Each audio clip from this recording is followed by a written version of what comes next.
میرے پیارے پاکستانیوں، السلام علیکم۔ آج کا ویلوگ میرا ایک بہت ہی اہم موضوع پر ہے، کیونکہ گزشتہ 4 سالوں کے دوران جو حکومت عمران خان کی حکومت کو یہاں پر بحث میں لانے کے لیے نہیں، مگر اس نے ایک ہمیں سمجھ دے دی ہے کہ معاشی ترقی کے بغیر یہ ملک نہیں چل سکتا۔ اور اس کے کچھ اشاریے ہوتے ہیں جو اشاریے ہم نے کبھی بھی اس پہ بحث نہیں کی۔ ہمارا میڈیا، یہ آگے ڈسکس کروں گا کہ ہمارا میڈیا کیا رول ادا کر رہا ہے، ہمارا میڈیا کیسے کرتا رہا۔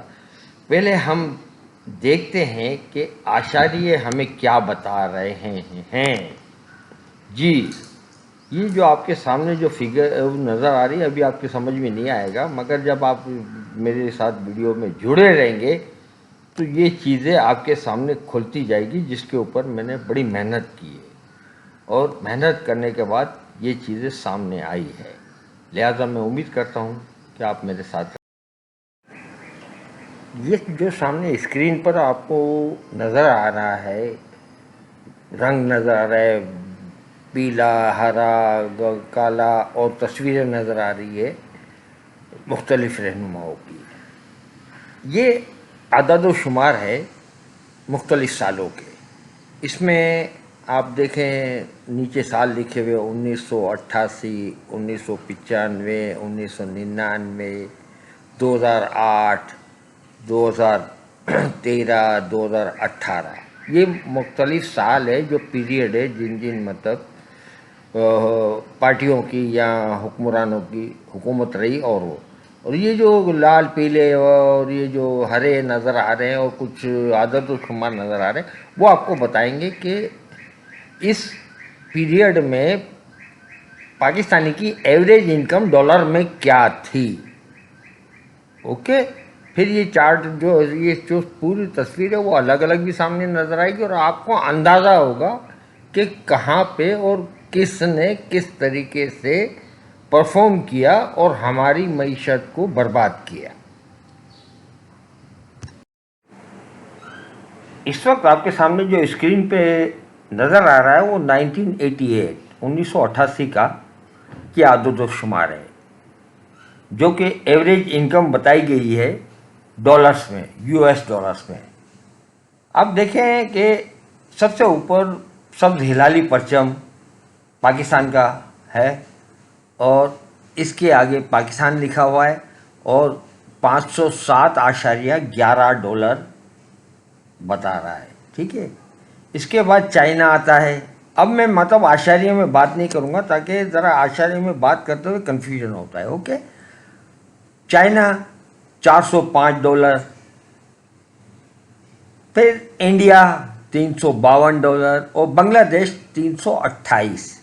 یہ تمام ریجن کے ممالک ہیں، ہمارے اطراف میں پڑوسی بھی ہے اور ایک دوسرے سے کمپٹیشن بھی ہے، مگر حیرت انگیز طور پر یہ دیکھیں کہ 1988 میں پاکستان آگے ہے۔ اب تھوڑا سا ان کا فرق بھی دیکھ لیں۔ پاکستان 507 ڈالر کے ساتھ ٹاپ پہ ہے، چائنا 405 ڈالر، یعنی 100 ڈالر سے اوپر پاکستان کا اس کا گیپ ہے۔ انڈیا 352 ڈالر، یعنی انڈیا سے ہم 150 ڈالر انکم میں آگے ہیں۔ اسی طریقے سے بنگلہ دیش، اس سے تقریباً 175-80 ڈالر ہم آگے ہیں، ٹھیک ہے۔ یہاں تک تو بات کلیئر ہوگی کہ ہم ریجن کے ملکوں میں آگے تھے اور ایک 500 ڈالر کے والیوم کے اوپر، 100 ڈالر کسی سے 150 ڈالر کسی سے 175-80 ڈالر زیادہ تھے، اوکے۔ یہاں پہ ہم بات کو اب آپ کے سامنے اسکرین پہ چینج ہو گیا ہے اور انڈیا ایوریج انکم 1980 یعنی 1980 کر کے نظر آ رہا ہے۔ یہ اس کے متعلق میں آپ سے چند سیکنڈ لوں گا۔ یہ 1980 کے عدد و شمار ہے اور ایک ڈاٹا رش کر کے یوٹیوب چینل ہے جو اپلوڈ کرتا ہے، وہ انڈین ہے، وہ بڑی محنت کرتا ہے، اس کو ہمیں داد دینی پڑے گی۔ یہ عدد و شمار یہ آپ دیکھیں گے کہ جولائی 27/2021 کو اس نے اپلوڈ کی ہے اور اس کو 17,95,188 لوگوں نے دیکھا ہے اور اس پر تقریباً 6,000 لوگوں نے مطلب لائک بھی کیا ہے اور 1188 کمنٹس کیے ہوئے. یہ 1980 سے جو ہے نا یہ موازنہ پیش کر رہا ہے اور اس میں بھی دیکھیں 1980 میں یہ اس کے مطابق پاکستان ٹاپ پہ ہے $384 کے ساتھ، چائنا دوسرے نمبر پہ 307، انڈیا 271 کے ساتھ تیسرے نمبر پہ، بنگلہ دیش 270 کے ساتھ چوتھے نمبر پہ. اب دیکھیں انڈیا اور بنگلہ دیش کے درمیان $1 کا بلکہ کچھ سینٹوں کا فرق ہے، ٹھیک ہے نا. تو میں یہاں بتانے کا مقصد صرف آپ کو یہ ہے کہ 1980 سے لے کر 1988 کے دوران ضیاء الحق کی گورنمنٹ تھی، مگر آپ دیکھیں گے یہ فرق جو ہے ضیاء الحق گورنمنٹ بڑھاتی جا رہی ہے. دیکھیں $384 پہ چائنا سے وہ $80 کے قریب زیادہ تھا، 80-78 کے قریب، میں موٹا موٹا حساب کر رہا ہوں. ابھی کیا ہے $100 سے اوپر کا فرق ہو گیا. پاکستان اور انڈیا کے درمیان $110 کا، 1988 میں کیا بتایا $150 ہم آگے ہیں. اور اسی طریقے سے بنگلہ دیش اور اس کے درمیان $110 کا 1980 میں فرق تھا ہمارے اور اس کے درمیان، جبکہ 1988 میں وہ $175-80.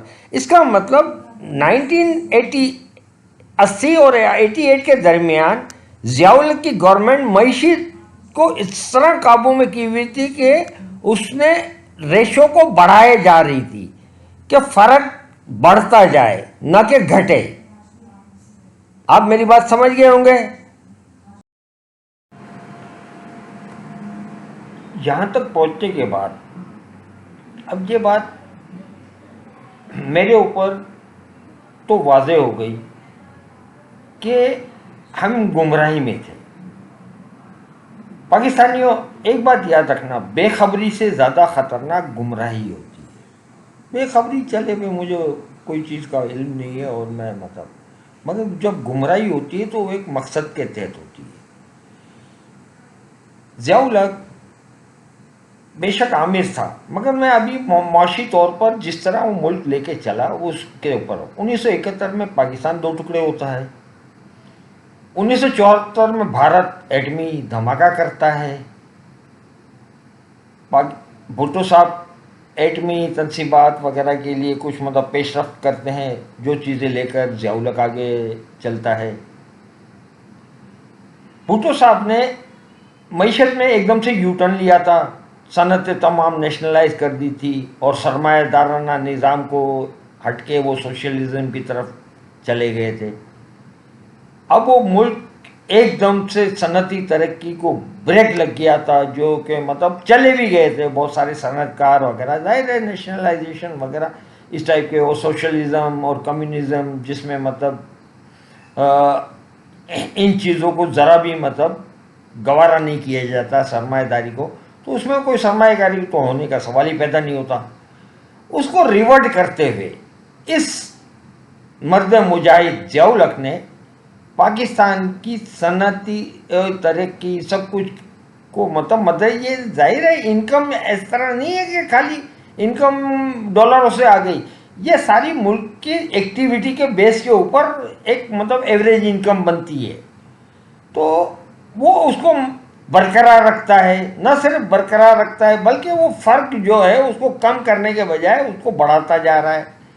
اور اس نے 1988 میں ملک اس نہج پر چھوڑا کہ پاکستان اس وقت بھی فرسٹ تھا، اتنے سارے، رشیا افغانستان میں آدم کا تھا، اس کو وہاں سے بلوچستان کے راستے سمندر پہ کی طرف جانا تھا تاکہ گرم پانی مل سکے.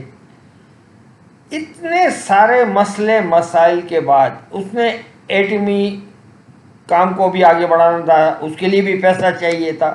یہ سب کچھ ہوتا رہا اور یہ سب کچھ کرتا رہا، اس کے باوجود اس نے معاشی اعشاریے ایسے رکھے کہ پاکستان ایک قابل فخر پوزیشن پہ موجود رہا. اب آپ آگے جا کے جب چیزوں کو مزید دیکھیں گے تو آپ کے اوپر کھلتی جائے گی. اب میں یہاں پر ایک چیز کو آگے ڈسکس نہیں کرتا، مگر یہ چیز ضرور کہوں گا کہ جب اتنا کچھ ہونے کے باوجود ضیاء الحق کیا اس رویے کا مستحق ہے جو ہم نے اپنایا ہوا ہے؟ ابھی کچھ دنوں پہلے اسلام آباد پہ اس کی قبر پہ جا کر پیپلز پارٹی والوں نے جا کے کچھ بے حرمتیاں کی اور ان کی قبر کے اوپر جو جا کے کچھ غلط حرکات کی، جو کہ میرے حساب سے ٹوٹل ناجائز ہے. اور یہ ہم لوگ مطلب تھینک لیس لوگ ہیں. ہمیں شکریہ ادا کرنا چاہیے ضیاء الحق کا کہ واقعی آپ نے ہمارے ملک کو معاشی طور پر اس طرح رکھا مستحکم کہ وہ پوزیشن ہم پہلے نمبر پہ تھے اور پہلے نمبر پہ رہے وہ برقرار رکھا. لیکن ہم نے ایسا نہیں کیا. میں سمجھتا ہوں کہ اس وقت یہ حقیقت آشکار ہونے کے بعد، اور میں تو اللہ کی قسم کھا کر کے کہتا ہوں، میں تو جاؤں گا اس کی قبر پہ، نہ صرف ایک پھولوں کا مطلب جو ہے نا ہار یا جو وہ چڑھاؤں گا، اور اس کی مغفرت کے لیے اس کے لیے دعا کروں گا اور اس کا شکر گزار بھی ہوں گا. پاکستانیوں ایک بات کو ہمیشہ یاد رکھنا ہوگا کہ ہمارے رویوں کے اوپر حکمران ایکٹ کرتے ہیں، یعنی کارکردگی دکھاتے ہیں. ہم ان حکمرانوں نے جس طرح گمراہ کر کے ضیاء الحق کو گالی بنا دیا اور ہم اسی کے لیے ہوئے بیانیے کو لے کر آگے بڑھتے، تو وہ کہتے ہیں یہ عوام بھی جاہل کے بچے ہیں، ان کے لیے کیا کرنے کی ضرورت، ہم تو اپنے ڈھول کی بجاتے رہیں گے. اور دیکھو عوام بھی مطلب اس کو جو ہے نا ضیاء الحق کو گالیاں دیتی ہے اور وہ بھی دیتے ہیں، تو ہمیں کیا کرنے کی ضرورت ہے. انہوں نے تو جا کے کچھ جو ہے نا ناٹک وغیرہ کرنے ہیں اور اپنے مطلب الو سیدھے کرنے ہیں. آپ کو جمہوری دور اس میں عوام کو اپنے رویوں کو تبدیل لانا ہوگا. تبدیلی اس طریقے سے لانی ہوگی کہ غلط کو غلط اور صحیح کو صحیح کہنا ہوگا.